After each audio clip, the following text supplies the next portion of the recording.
Kaya 3 araw matapos ang pagkakapako ni Jesus sa krus, dalawang babae mula sa mga alagad ni Jesus ang nakatuklas na naalis na ang bato sa kanyang libingan. Sira na ang selyo at wala na rin ang katawan ni Jesus. Matapos nun, isang anghel ang nagsabi sa kanila na nabuhay ng muli si Jesus. Talagang inutusan ng anghel yung mga babae na pumunta bumalik sa iba nilang mga kasama at ibalita ang kanilang nakita.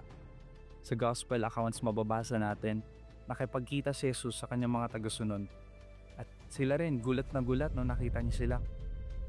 Nakita nila ang kanyang mga sugat, nakita nila yung buong katawan niya, buhay siya. Pero yung katawan niya hindi perpekto, yung talagang katawan na bugbog sarado, na punong-puno ng mga sugat dahil sa pagpapahirap sa kanya. Lahat yun nandun, yung scars, yung mga peklat, nandun kitang-kita. At matapos sinabi niya sa kanyang mga alagad na ibibigay niya rin sa kanila ang parehong kapangyarihan na nagpabuhay sa kanyang muli. The same spirit that resurrected him from the dead according to Romans 8 verse 11. And that is the Holy Spirit. Upang maibahagi nila ang mabuting balita ng muling pagkabuhay at walang hanggang pag-ibig ng Diyos para sa ating lahat.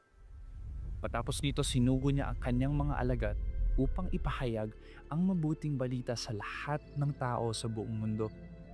Lahat ay maaaring maging bahagi ng kanyang kaharian sa pamamagitan ng pagtalikod sa kasalanan, pagtanggap ng kanyang pag-ibig na kanyang ginawa sa krus, at pagsunod sa kanyang mga pamamaraan.